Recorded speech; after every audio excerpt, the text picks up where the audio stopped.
ہمارے چینل میں خوش آمدید۔ تو چلیے شروع کرتے ہیں آج کی کہانی۔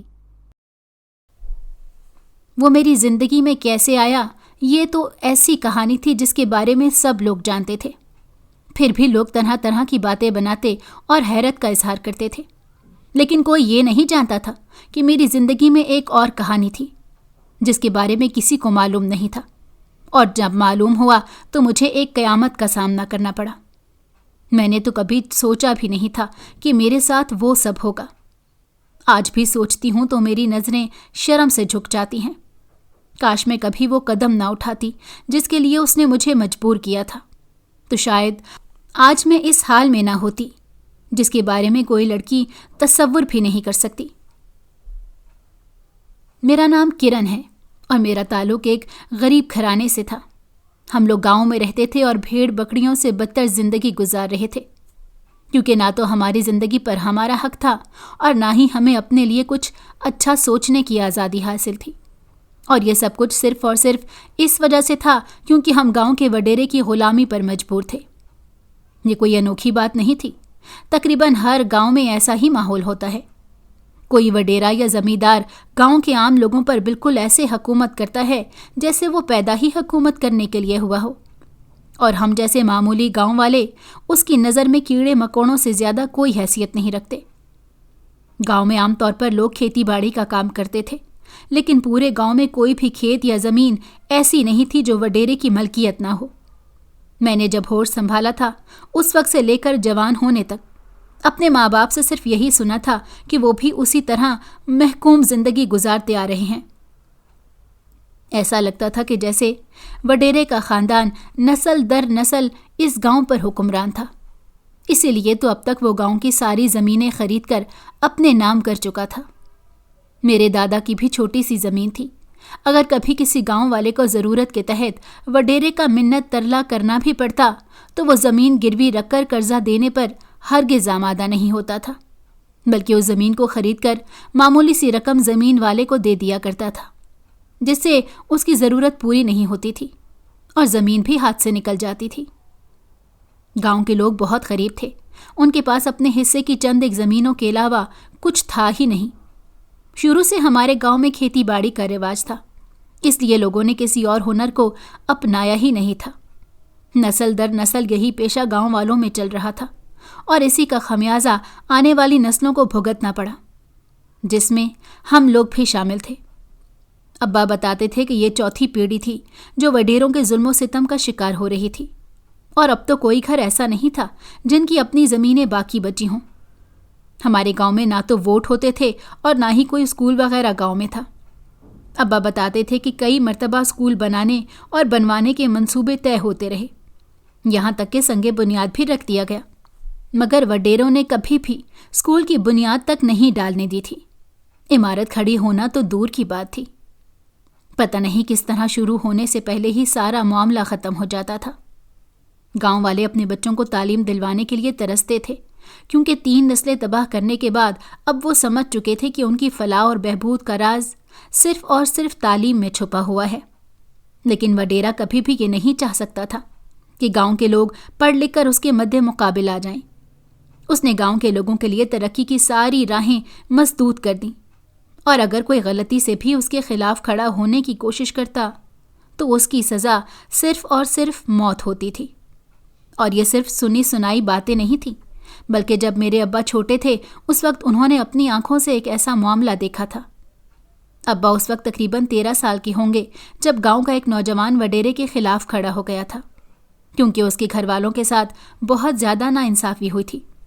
لیکن وڈیرے کے ساتھ اس جنگ میں اس کے ساتھ صرف اس کے گھر والے کھڑے تھے۔ پہلے تو وڈیرے نے اس نوجوان کو دھمکی دی، جب وہ نہیں مانا تو اس کے گھر سے اس کی جوان بہن کو اٹھوا لیا۔ پورے 15 دن اس کی بہن کو اپنے پاس حویلی میں رکھا، اس کی عزت کی دھجیاں اڑا دیں۔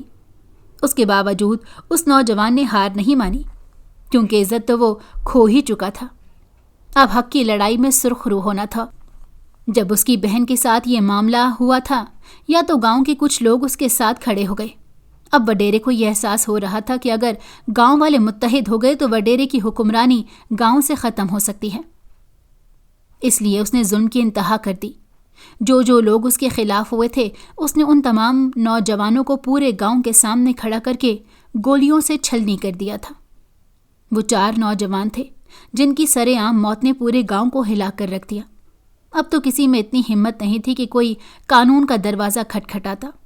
ویسے بھی پولیس کی کوئی چوکی ہمارے گاؤں میں تو کیا، آس پاس کے علاقوں میں بھی نہیں تھی، کیونکہ ہمارا گاؤں جنگل کے دوسری طرف تھا اور گاؤں کا وڈیرا تو جنگلی جانوروں سے بھی گیا گزرا تھا۔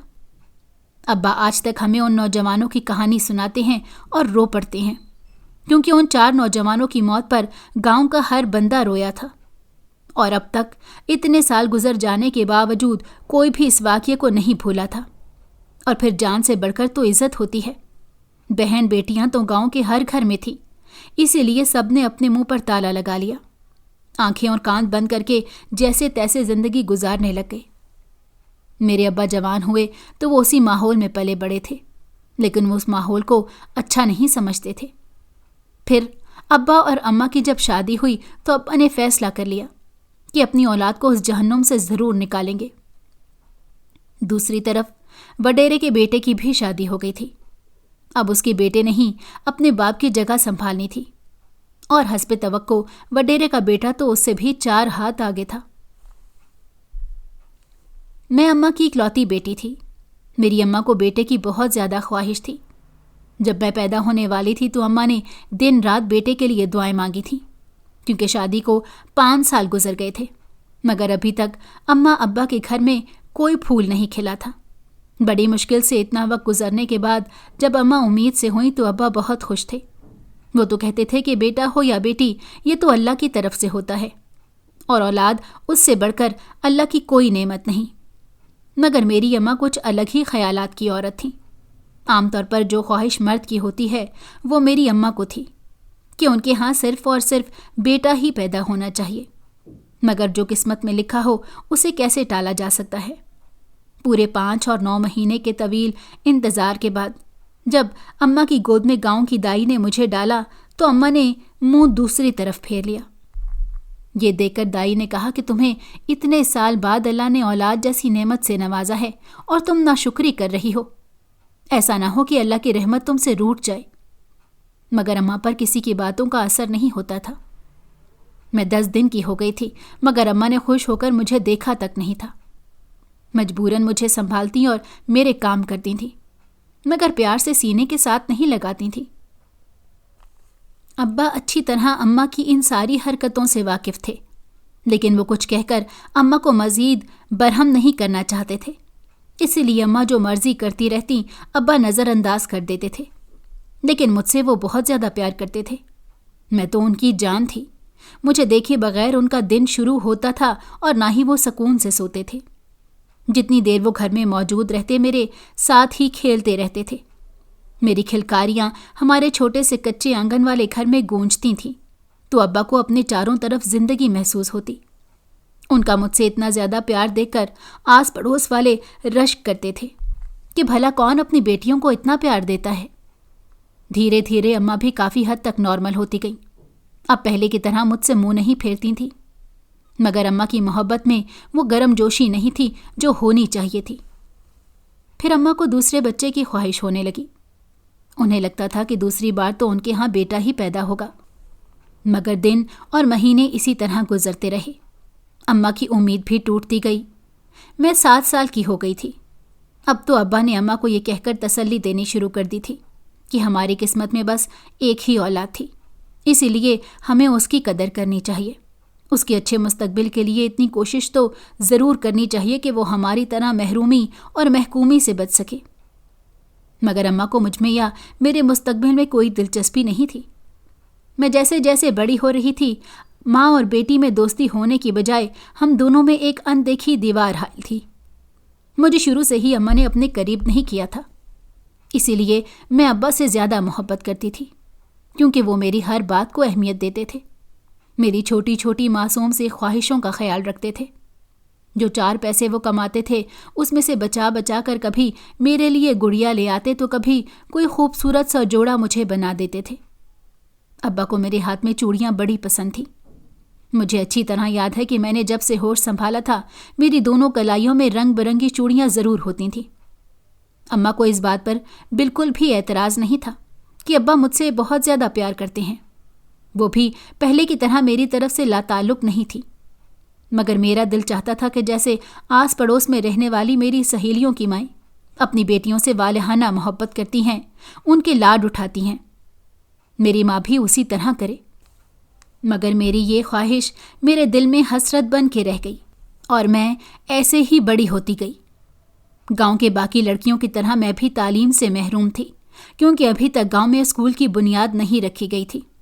اگر کوئی پڑھا لکھا انسان شہر سے آ کر گاؤں میں پڑھانے کی کوشش کرتا یا کسی NGO کے تحت کوئی ٹیم آتی تو اسے سیدھا وڈیرے کی حویلی میں لے جایا جاتا تھا، اور پھر وہ لوگ وہاں سے سیدھے اپنے شہر واپس لوٹ جاتے اور پھر کبھی نہیں پلٹتے تھے۔ میں اپنے محلے کی بچیوں کے ساتھ کھیلتے ہوئے جوان ہوئی تھی۔ محلے میں چند عورتوں نے بچیوں کو کڑھائی سلائی کا کام سکھانا شروع کیا تھا۔ اماں نے مجھے بھی وہاں بیچنا شروع کر دیا۔ میں بہت خوبصورت تھی، مجھے کوئی بھی دیکھتا تو میری تعریف کیے بغیر نہیں رہتا تھا۔ پھر اماں کی سنجیدہ اور سخت طبیعت کی وجہ سے میں اس چھوٹی سی ہی عمر میں گھر کے کام کاج کرنے لگ گئی تھی، یہاں تک کہ میں 13-14 برس کی عمر تک بہت سے کاموں میں ماہر ہو چکی تھی اور اب سلائی کڑھائی بھی سیکھ رہی تھی۔ ہمارے گھر میں بے شک باقی گھروں کی طرح روکھی سوکھی ہی پکتی تھی، مگر پھر بھی بہت سکون تھا۔ غربت نے کبھی بھی ہمیں کچھ ایسا کرنے پر مجبور نہیں کیا تھا جو کسی بھی طرح غلط ہو، اور ان سب کی وجہ صرف میرے ابا تھے، کیونکہ انہوں نے ایمانداری کو ہی اپنا شیوا بنایا ہوا تھا۔ حالانکہ وہ کافی عرصے سے وڈیرے کے ساتھ کام کر رہے تھے، اگر چاہتے تو وڈیرے کے اعتماد کا ناجائز فائدہ بھی اٹھا سکتے تھے، مگر ابا نے ایسا کبھی نہیں کیا، بلکہ وہ تو مجھے بھی ہمیشہ اچھائی کا سبق دیتے تھے۔ ابا کا وڈیرے کی حویلی میں ہر دوسرے تیسرے دن آنا جانا لگا رہتا تھا، کیونکہ وڈیرا اپنی حویلی میں ہر کسی کو جانے نہیں دیتا تھا، لیکن ابا پر وہ اعتبار کرتا تھا، اسی لیے کسی بھی کام کے سلسلے میں ابا کو ہی وڈیرا اپنی حویلی میں بھیجتا تھا۔ ابا نے مجھے اور اماں کو بتایا تھا کہ میرے پیدا ہونے سے پہلے وڈیرے کے ہاں جو اکلوتا بیٹا پیدا ہوا تھا، جس کی دھوم پورے گاؤں میں مچی ہوئی تھی، اور جس کے پیدا ہونے پر وڈیرے نے پورے گاؤں میں مٹھائی اور خیرات بانٹی تھی، وہ بچہ اب 15 سال کا ہو گیا ہے۔ لیکن بہت کم لوگوں کو یہ بات معلوم ہے کہ وڈیرے کا اکلوتا بیٹا ذہنی طور پر معذور ہے۔ میں تو اب بھی حویلی کے اندر جاتا ہوں، اس وجہ سے میں نے اکثر اس بچے کو کھلونوں سے کھیلتے ہوئے دیکھا ہے، جبکہ اس کا قد کاٹ بہت اچھا ہے۔ وڈیرے نے اپنے بیٹے کی دیکھ بھال اور کام کاج کے لیے 4 نوکر الگ سے رکھے ہوئے ہیں، جو ہر وقت اس کے آس پاس اور ساتھ رہتے ہیں۔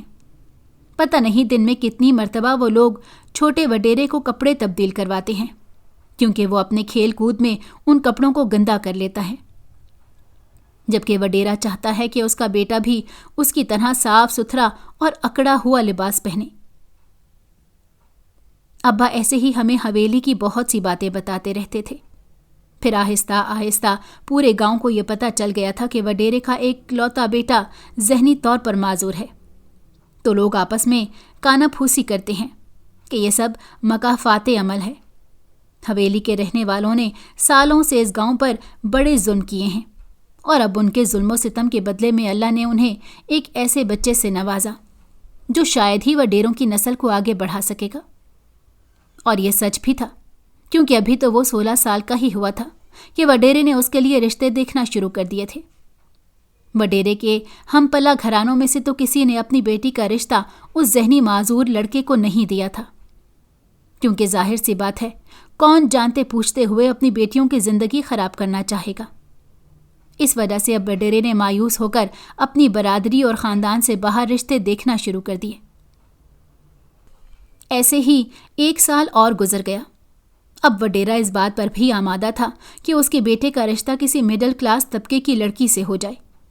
اس بات پر بھی وڈیرے کو کوئی اعتراض نہیں تھا، مگر یہ بھی ممکن نہ ہو سکا۔ لیکن وڈیرا بھی ہمت ہارنے کے لیے تیار نہیں تھا۔ ایک دن وڈیرے نے میرے ابا اور 1-2 لوگوں کو اپنی حویلی سے شہر کسی کام کے سلسلے میں بھیجا، اور یہ بھی کہا کہ شہر کے میرج بیورو میں میرے بیٹے کی شادی کے لیے بات کر کے آنا، جو جتنا پیسہ چاہے گا میں اس کو دوں گا، مگر مجھے ایک خوبصورت اور صحت مند لڑکی اپنے بیٹے کی شادی کے لیے چاہیے۔ ابا اپنے باقی ساتھیوں کے ساتھ شہر روانہ ہو گئے، لیکن وہ دن ہمارے لیے منحوس ثابت ہوا جب شام کو واپس گاؤں آتے ہوئے ابا کی گاڑی کا ایکسیڈنٹ ہو گیا۔ گاڑی میں 3 لوگ اور ایک ڈرائیور سوار تھا۔ ایکسیڈنٹ بہت برا ہوا تھا، اسی لیے سب کو گہری چوٹیں لگی تھیں۔ سڑک پر آنے جانے والے مسافروں نے حادثے کے بعد ابا اور ان کے ساتھیوں کو ہاسپٹل پہنچا دیا تھا۔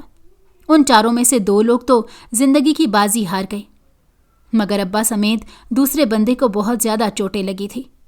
خاص طور پر میرے ابا کے سر پر شدید چوٹ آئی تھی۔ میں اور اماں بھی اسپتال جا چکے تھے اور وڈیرے کا ایک آدمی بھی وہاں موجود تھا۔ ابا کے لیے ڈاکٹروں نے آپریشن کا بتایا تھا، جو کہ فوری طور پر ہونا ضروری تھا، لیکن آپریشن میں بہت خرچہ تھا۔ میں اور اماں اسپتال میں بے حد پریشان بیٹھی تھی۔ میرے تو آنسو ہی نہیں رک رہے تھے۔ تھوڑی دیر میں وڈیرا بھی وہاں پہنچ گیا۔ پہلے ڈاکٹر نے وڈیرے کو صورتحال سے آگاہ کیا تو وڈیرا میرے اور اماں کے پاس آیا۔ وہ مجھے دیکھ چکا تھا اور اس نازک وقت میں بھی اس کے شیطانی ذہن میں ایک منصوبہ فوراً بن گیا۔ مجھے دیکھتے ہی وڈیرے نے ہماری مجبوری اور حالات کی نزاکت کا پوری طرح فائدہ اٹھانے کی کوشش کی۔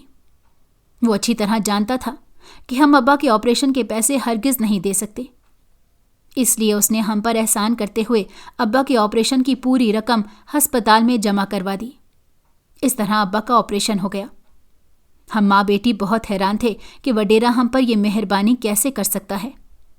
اماں نے کہا کہ ہو سکتا ہے وڈیرے کے دل میں رحم آ گیا ہو، اور ویسے بھی وہ لوگ جو حادثے کی نظر ہوئے تھے وہ سب وڈیرے کے کام سے ہی تو شہر گئے تھے۔ اس طرح تو وڈیرے کا فرض بنتا تھا کہ اپنے ملازموں کے ایسے وقت میں ان کے کام آئے۔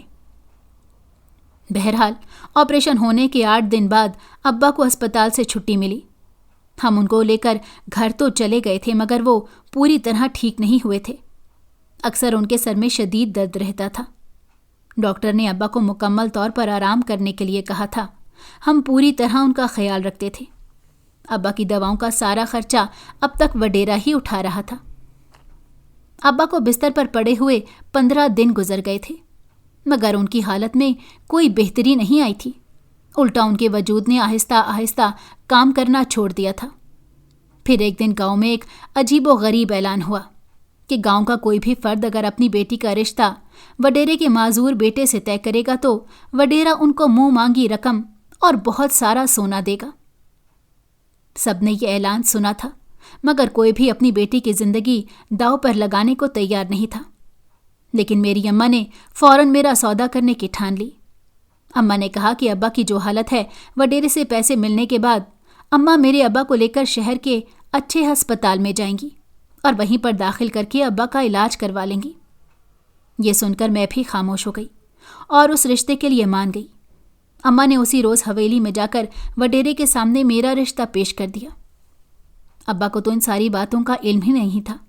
وہ تو کمرے میں بے جان لاش کی طرح پڑے رہتے تھے۔ اماں سارے معاملات حویلی میں طے کر کے واپس آئی۔ کچھ پیسے بھی اماں کے پاس تھے جو وڈیرے نے اماں کو دیے تھے، اور پھر سب سے پہلے تو وڈیرے نے ابا کو شہر کے ایک بڑے اسپتال میں داخل کروا دیا۔ ابا کے شہر جاتے ہی دوسرے دن وڈیرا اپنے بیٹے کا نکاح میرے ساتھ کرنے کے لیے سارے انتظامات کر چکا تھا۔ اس کے بلانے پر میں اور اماں حویلی میں گئے اور وہیں پر میرا نکاح وڈیرے کے معذور بیٹے کے ساتھ ہو گیا۔ اماں مجھے وہیں چھوڑ کر خود ابا کے پاس شہر چلی گئیں تاکہ ہاسپٹل میں ان کے ساتھ رہ کر ان کا خیال رکھا جا سکے۔ وڈیرے نے کافی سارے پیسے اماں کو دیے تھے اور اپنے ایک ملازم کو یہ حکم دیا کہ وہ 24 گھنٹے ہسپتال میں موجود رہے اور علاج کا سارا خرچہ خود کرے۔ مجھے اس شادی کا جتنا دکھ تھا، اس سے کہیں زیادہ اطمینان یہ تھا کہ میرے ابا کا علاج ہو رہا ہے۔ میرے لیے یہ بہت بڑی بات تھی کہ میرے ابا ٹھیک ہو جائیں۔ اس سے زیادہ مجھے کچھ نہیں چاہیے تھا۔ میرے معذور شوہر کا نام شفیق تھا، اور وہ واقعی بالکل ویسا ہی تھا جیسے ابا بتاتے تھے۔ شفیق کی خدمت اور کاموں کے لیے 4 ملازم حویلی میں موجود تھے، اور 5ویں میں ہو گئی تھی، کیونکہ میں تو بس نام کی بہو تھی۔ دراصل وڈیرا اپنی نسل کو آگے بڑھانے کے لیے میرا استعمال کر رہا تھا۔ وہ چاہتا تھا کہ شفیق کی اولاد جلد از جلد پیدا ہو اور میں اچھی طرح جانتی تھی کہ جیسے ہی وڈیرے کو اپنا وارث ملے گا وہ مجھے بھی حویلی سے چلتا کرے گا، کیونکہ ایک خوبصورت جوان لڑکی کب تک اپنے ذہنی معذور شوہر کے ساتھ زندگی گزار سکتی تھی؟ شفیق دیکھنے میں تو ٹھیک ٹھاک ہی تھا، مگر اس کا ذہنی توازن اس قدر خراب تھا کہ وہ بالکل بچوں جیسی حرکتیں کرتا تھا۔ شادی کی رات بھی اس نے میری چوڑیوں اور زیور کے ساتھ کھیلنا شروع کر دیا تھا۔ جو گجرے میں بالوں میں اور کلائیوں میں تھے وہ پتہ نہیں کتنی دیر زمین پر بیٹھا ان کو توڑتا رہا۔ میں کچھ دیر بے بسی سے اپنے شوہر کا یہ تماشا دیکھتی رہی اور پھر بیڈ پر لیٹ کر خاموشی سے سو گئی۔ صبح میری آنکھ کھلی تو شفیق وہیں زمین پر پھولوں اور بکھرے ہوئے زیورات کے ساتھ سو رہا تھا۔ اس سے پہلے کہ میں اسے اٹھاتی اور ساری چیزیں سنبھالتی، کمرے کے دروازے پر دستک ہوئی۔ میں نے چیزوں کو سنبھالنے کی کوشش بھی کی تھی اور شفیق کو بھی اٹھایا، مگر دستک بار بار ہو رہی تھی۔ ڈر کے مارے میں نے ایسے ہی دروازہ کھول دیا۔ وڈیرے کی بیوی میرے سامنے کھڑی تھی اور اس نے اپنے بیٹے کو زمین پر سوتے ہوئے دیکھا تو مجھ پر غصہ کرنا شروع کر دیا۔ وہ ایک بڑی مغرور عورت تھی، مجھے اس طرح باتیں سنا رہی تھی کہ جیسے میں اس کی بہو نہیں کوئی زرخرید غلام ہوں، اور شاید اسی کے لیے میں تھی بھی ایسی۔ انہوں نے میرے ابا کے علاج پر جتنا خرچہ کیا تھا اور کرنے والے تھے، اسی کے عوض تو میں اس حویلی میں موجود تھی، لیکن مجھے شادی کے پہلے دن ہی اندازہ ہو گیا تھا کہ ان کی نظروں میں میری کوئی اوقات نہیں ہے۔ مجھے تو وڈیرے سے بھی ڈر لگتا تھا، کیونکہ میں نے اس کی آنکھوں میں کبھی بھی وہ شفقت اور احترام نہیں دیکھا تھا جو ایک باپ اور سسر کی آنکھوں میں ہوتا ہے۔ مگر اب کیا ہو سکتا تھا، میں اس حویلی میں رہنے پر مجبور تھی۔ شادی کو جب 10 دن گزر گئے تو مجھے ابا کی بہت یاد ستانے لگی۔ جب سے میری شادی ہوئی تھی میں نے حویلی سے قدم باہر نہیں نکالا تھا، اور نہ ہی اماں مجھ سے ملنے آتی تھی۔ پتہ نہیں میرے ابا کے کس حال میں تھے۔ عجیب عجیب سے وسوسے میرے دل کو گھیر رہے تھے۔ میں نے اپنی ساس سے ڈرتے ڈرتے ابا سے ملنے کی بات کی تو اس نے جو دھماکہ میرے سامنے کیا، اس کے بعد تو میں ہوش و حواس سے بیگانہ ہو گئی۔ میری ساس نے بتایا تھا کہ میرے ابا کے انتقال کو 7 دن گزر چکے ہیں، اور مجھے کسی نے بتایا تک نہیں۔ میں اپنے ابا کا آخری دیدار بھی نہیں کر سکی تھی۔ اس وقت مجھے اپنی اماں پر بھی بہت غصہ آ رہا تھا، جس نے میرے لیے اس قید کو چن لیا تھا، مگر پلٹ کر میری خبر تک نہیں لی۔ پھر میں نے ڈھٹائی اور بے حسی کا لبادہ اوڑھ لیا اور ہر وہ کام کرنے کی ٹھان لی جس سے وڈیرے کی عزت خاک میں مل سکتی تھی۔ میں حویلی کے ملازموں سے ہنس ہنس کی باتیں کرنے لگ گئی۔ کبھی کبھی تو سر پر دوپٹہ اوڑھے بغیر ہی حویلی کے صحن میں نکل جاتی تھی۔ وڈیرے کی بیوی بہت غصہ کرتی، مجھے باتیں سناتی تھی، مگر اب مجھے اس کے غصے اور باتوں سے ڈر نہیں لگتا تھا، بلکہ تسکین کا ایک احساس میرے اندر اتر جاتا تھا۔ وڈیرا بھی میری ان حرکتوں سے واقف تھا۔ اس نے مجھے کبھی کچھ کہا تو نہیں تھا، مگر میں جانتی تھی کہ وہ دل ہی دل میں کلس کے رہ جاتا، اور میں چاہتی بھی یہی تھی۔ میں اچھی طرح جانتی تھی کہ وڈیرا مجھے حویلی سے نکالے گا نہیں، کیونکہ وہ جس مقصد کے لیے مجھے حویلی میں لے کر آیا تھا وہ مقصد تو ابھی تک پورا نہیں ہوا تھا۔ جب تک میں اسے وارث نہیں دے دیتی وہ ہر طرح سے مجبور تھا، کیونکہ اسے یہ اندازہ تو پہلے ہی ہو چکا تھا کہ کوئی بھی اپنی بیٹی کی شادی وڈیرے کے بیٹے سے کرنے پر راضی نہیں تھا۔ میری شادی کو 1 مہینہ پورا ہوا تو شفیق کا چیک اپ کرنے کے لیے شہر سے ڈاکٹر آیا۔ مجھے اس دن پتہ چلا کہ وہ ڈاکٹر ہر مہینے شفیق کو دیکھنے حویلی میں آیا کرتا تھا۔ ڈاکٹر نوجوان تھا، وہ مجھے پہلی نظر میں ہی بہت اچھا لگا تھا۔ وہ جس طرح بات کرتا اور کھاتا پیتا تھا، اسے دیکھ کر میں یہ سوچتی کہ کاش میں بھی اسی کی طرح پڑھی لکھی اور کامیاب ہوتی تو آج ایسی زندگی نہ گزار رہی ہوتی۔ دراصل وہ ڈاکٹر جب شفیق کے چیک اپ کے لیے حویلی میں آتا تھا تو وڈیرا اسے کھانا کھلائے بغیر واپس نہیں جانے دیتا تھا۔ چونکہ میں شفیق کی بیوی تھی، اس لیے اس کے چیک اپ کے وقت وڈیرے نے مجھے کمرے میں رکنے کا کہا۔ میں نے ڈاکٹر سے پردہ بھی نہیں کیا تھا۔ ڈاکٹر نے شفیق کا چیک اپ کیا اور پھر اسے سوال جواب کرتا رہا۔ میں سمجھ رہی تھی کہ یہ علاج کا ایک حصہ ہے۔ وہ شفیق کو سوال جواب کے ذریعے ذہنی طور پر تھوڑا چیک کر رہا تھا۔ پھر جب چیک اپ کا سیشن مکمل ہوا تو ڈاکٹر کے لیے ملازمہ نے میز پر کھانا لگا دیا۔ میں بھی کسی نہ کسی بہانے سے وہاں آتی جاتی رہی، اور جب وہ چلا گیا تو میں 1 پورا مہینہ ہونے کا انتظار کرنے لگ گئی۔ اس 1 مہینے میں پتہ نہیں میں نے کتنی مرتبہ ڈاکٹر کے بارے میں سوچا تھا۔ میں جب بھی اس کے بارے میں سوچتی ہوں وہ مجھے پہلے سے زیادہ اچھا لگتا تھا۔ اسی لیے میں شدت سے اس دن کا انتظار کر رہی تھی جب وہ دوبارہ چیک اپ کے لیے حویلی میں آتا۔ اور پھر وہ دن آ گیا۔ اس دن جب تک ڈاکٹر شفیق کا چیک اپ کرتا رہا میں کمرے میں ہی موجود رہی۔ میں اس دن خاص طور پر اہتمام کے ساتھ تیار ہوئی تھی اور ڈاکٹر کے لیے کھانا بھی میں نے خود بنایا تھا۔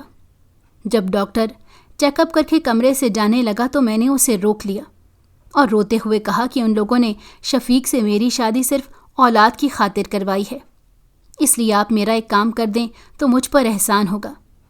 پھر میں نے ڈاکٹر کو ساری بات سمجھا دی اور اس نے میرے کہنے پر وڈیرے سے جھوٹ بول دیا کہ شفیق باپ بننے کے قابل ہے۔ میں نے ایسا اس لیے کروایا تھا تاکہ وڈیرا ہر طرح سے مجبور اور بے بس ہو جائے، مجھے کسی بات سے نہ روکے اور نہ مجھ پر کسی قسم کی پابندی لگائے۔ اور ایسا ہی ہوا۔ ڈاکٹر کے کہنے کے بعد وڈیرے نے اپنی بیوی کو بھی مجھے کچھ کہنے سے منع کر دیا تھا، کیونکہ وہ نہیں چاہتا تھا کہ میں کسی بات کا برا مان کر اس کے بیٹے سے دور رہوں یا پھر حویلی سے نکلنے کی کوشش کروں، کیونکہ وارث کی تمنا میں اس کی آخری امید میں ہی تھی۔ اب ہر مہینے ڈاکٹر آتا اور ہم دونوں کمرے میں ڈھیر ساری باتیں کرتے تھے۔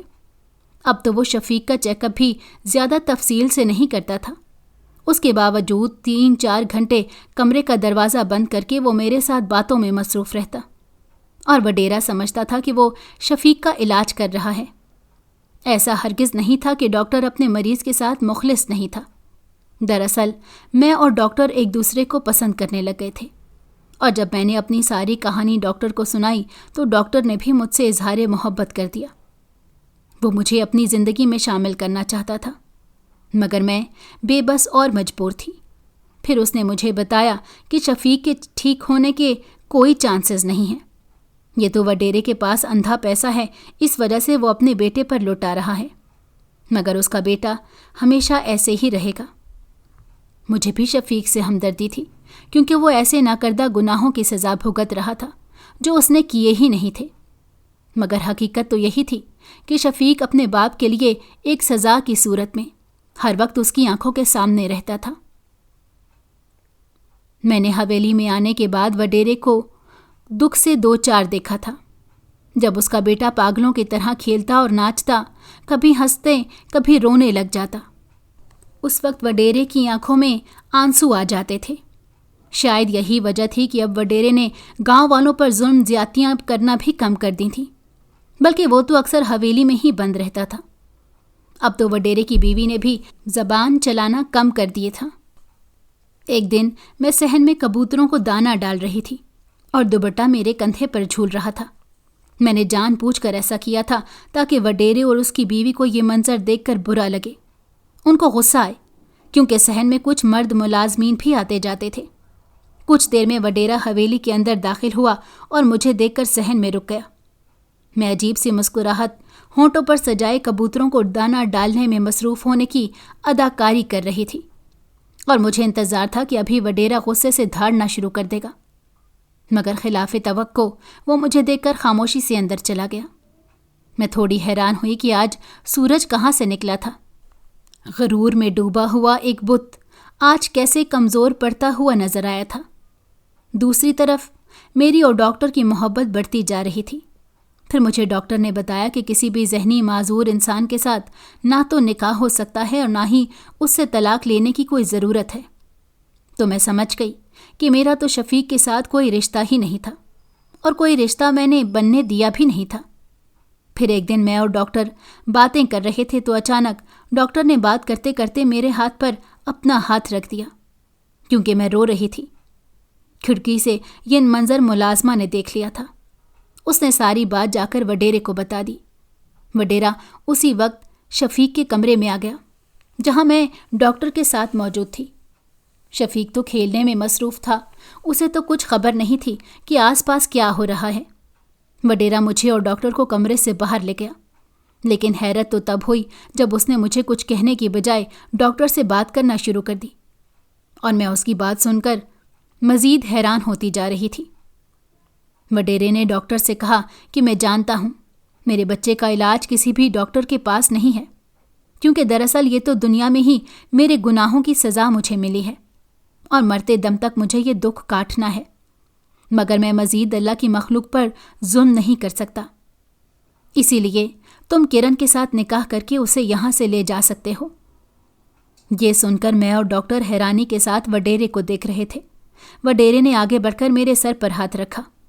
کچھ دیر بعد میری اماں بھی وہاں آ گئی اور وہ رو رو کے مجھ سے معافی مانگ رہی تھی۔ میں نے انہیں گلے سے لگا لیا۔ پھر حویلی میں میرا نکاح ڈاکٹر کے ساتھ ہوا اور میں اس کے ساتھ شہر چلی گئی۔ اماں سے میرا فون پر رابطہ تھا اور میں اماں سے ملنے بھی گاؤں جاتی رہتی تھی۔ وڈیرا بہت بدل چکا تھا۔ اب اس نے اپنی دولت کو غریبوں کی فلاح و بہبود کے لیے استعمال کرنا شروع کر دیا۔ میں جب بھی یہ سوچتی ہوں کہ اگر شفیق کے ساتھ میرا کوئی تعلق قائم ہو جاتا تو پتہ نہیں کیا ہوتا، یہ سوچ کر میری روح لرس جاتی ہے۔ شاید میرے ابا کی اچھائی اور دعاؤں کا نتیجہ تھا کہ میں آج ایک اچھی زندگی جی رہی تھی، مگر مجھے وہ سب کچھ یاد کر کے شرمندگی ہوتی تھی جو میں وڈیرے کو غصہ دلانے کے لیے کرتی رہتی تھی۔ میں نے تو اپنے سر سے دوپٹہ تک اتار دیا تھا تاکہ وڈیرے کی آنکھوں میں خون اترتا ہوا دیکھوں، اور جب ایسا ہوتا تھا تو اس کی بے بسی مجھے سکون دیتی تھی۔ آج میں اپنے شوہر کے ساتھ خوش ہوں اور شکر کرتی ہوں کہ میرا وقار اور عزت سلامت رہی۔ اگر آپ کو ہماری کہانی پسند آئی ہو تو ہمارے چینل کو لائک کریں اور سبسکرائب کر دیں۔ بیل نوٹیفیکیشن کو بھی آن کر دیں تاکہ ہماری آنے والی ہر مزیدار کہانی آپ کو وقت پر ملتی رہے۔